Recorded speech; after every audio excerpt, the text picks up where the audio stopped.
I've had two careers over my lifetime. One, a jazz drummer, and the other, a crisis mental health counselor. Yeah, those don't really meld in the way that you think they would. Except for this one brilliant period of time when they did intersect during the 16 weeks I was in prison. So a few years ago, a friend of mine approached me and she said, hey, what's your experience with the Department of Corrections? And so I went on to tell her that indeed I had been arrested in 7th grade for possession with intent to sell marijuana in the girls' middle school bathroom and had spent several weeks in a juvenile detention facility. And she looked at me and she said, I actually meant, what is your experience as a mental health counselor working with inmates? And I was like, yeah, of course, that's what you meant. Just kidding about that other thing. And she said, because we're putting together a program to teach mindfulness to prisoners, and your name came up. Now, anyone that knows me well or has met me for more than a couple of minutes knows that I don't do mindfulness. I don't sit in silence. I don't surrender. These chakras don't align. I've been kicked out of both hot and cold yoga. Proud of that. And I hold the world record for the shortest amount of time in a silent retreat. I made it through the welcome breakfast on the first day of a 10-day retreat. And the instructor came up to me and she kind of grasped her heart and she tilted her head and just very earnestly whispered, I don't think this is your path. It's like, true that. So I said to my friend, I am not the guru that you are looking for, but I'm curious as to why you think I am. And then she said, well, we're thinking about melding mindfulness and drumming. And I thought, now that I can get behind. If you find someone to teach the mindfulness, I'm your drumming teacher. So a couple weeks later, I'm sitting in a meeting, and we're talking about how this might work, and in walks the superintendent of prisons, who is exactly what you would picture the superintendent of prisons to look like. Tall, burly guy, he's got one of those 50 GI haircuts with the flat top. He's got a big tattoo of an American flag on his arm. And he sits down at the table, and the second he begins to speak, he's nothing like what he looks like. He's kind, he's generous, and he starts to talk about that prison really shouldn't be punishment. It really should be restorative. And instantly I like this guy. And then he goes on to say, so I'm really excited about how we would bring women together in a circle, and they would softly pat drums, and they would just have these beautiful, rhythmic, soulful patterns. And I realize he's thinking of hand drumming, and I'm thinking a drum line. I'm thinking steel drums with metal wires across the bottom. I'm thinking of wooden sticks that are heavy and have nylon tips, and harnesses that have big metal clips that you can strap on, and cymbals that are so sharp that they will chop your heads off. And so I explained that to him. And he says, well, you know, here's the thing. We don't allow hardcover books in prisons because we consider those a weapon. And so it takes a little bit of convincing, but finally I convince him, no, this is the way that we want to go. And he says, okay, we're going to try this. And he had brought in a lot of other enrichment programs into the prison. So he says, let's take a tour. And so we take a tour and we start in what's called the bubble. And the bubble is an office that sits right in the hub of this spoke of a prison. So all of the units kind of can be seen from this hub.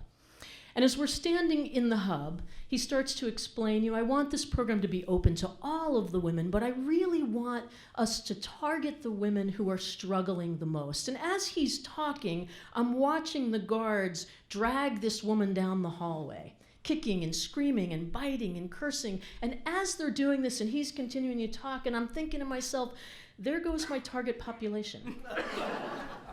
And he starts to say, oh yeah, that's so-and-so. She's been in solitary for about 12 weeks up until this point. She just got released this morning, and now she's heading back. And so I'm starting to think to myself, this may not have been the best idea. But I agree. And the next week, we start. And I load in 20 drums and harnesses and drumsticks, and every single one has to be taken apart, and it has to be x-rayed, and they all make the metal detector go off, but we finally get inside. And I walk into this giant room. I set up the drums. And then one by one, the units of women start coming down to the prison. Now, the prison system in Vermont is probably not unique to a lot of other small states. About 85% of the women who are in prison are there because they have committed low-level offenses, but they're kind of repeat offenders. So maybe they've been involved with drug crimes or theft, and then a much smaller percentage are there for very serious felonies, murder, aggravated assault. And so I don't know who any of these women are, and I've specifically decided I'm not going to find out who these women are, because I want to give them the benefit of a doubt. I don't want to know them as their crime. And that seemed like a great idea until they all get dropped off in this room, and the guard does this, and turns around, locks the door, and leaves. And now it's me and the mindfulness coach and 20 women that I've never met. And instantly they start to say, I want to play that drum. I want to play that drum. They start to argue about who's going to play which drum. And I stopped them and I said, here's the thing. You don't get to pick your drums. Your drums pick you. And so for the first session, everybody's going to play everything. And the next week, the drums are going to decide which of you is going to play which drum. And remarkably, they buy that. And we make it through the first session. And the next session comes, and sure enough, drums do pick the people they're supposed to play. And so bass drummers are steady and solid, and they keep the time and they're calm. And my double tom people like the repetitiveness, but they like to change it up. And cymbal players are very, very even people that very rarely lose their temper until they do, and then it's explosive. And snare drummers are just a hot mess. And so this is how it plays out. And we start to learn drumming.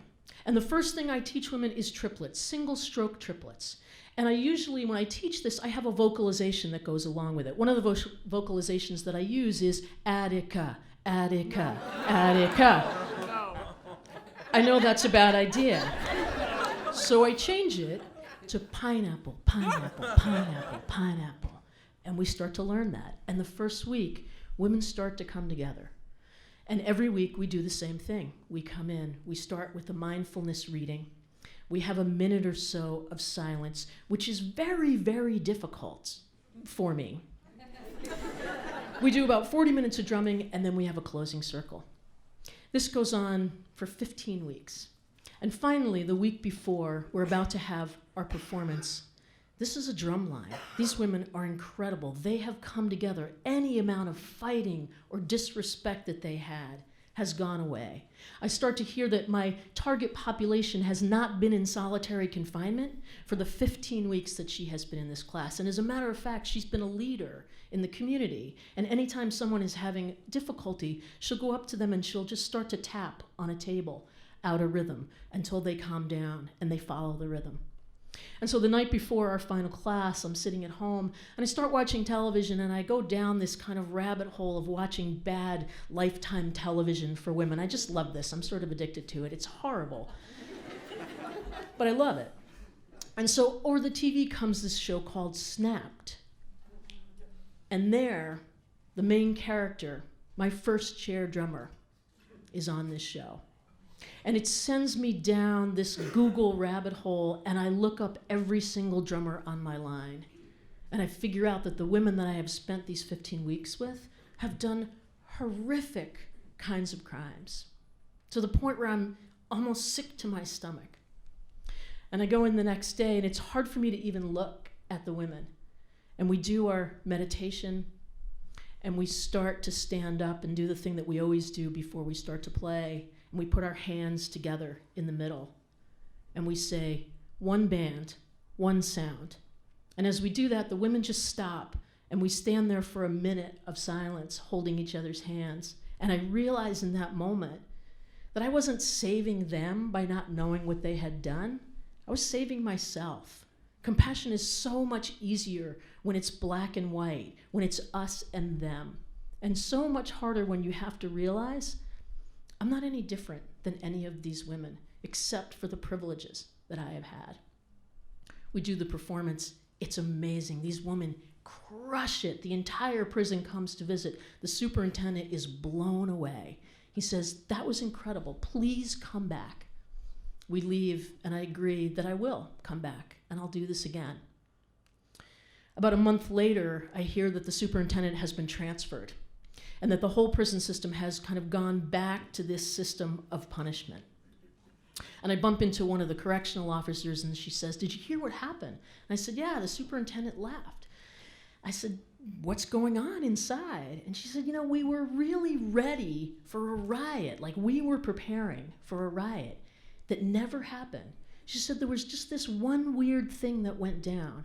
One night in the mess hall, women started protesting the food, and the food was the only thing we hadn't changed in the prison.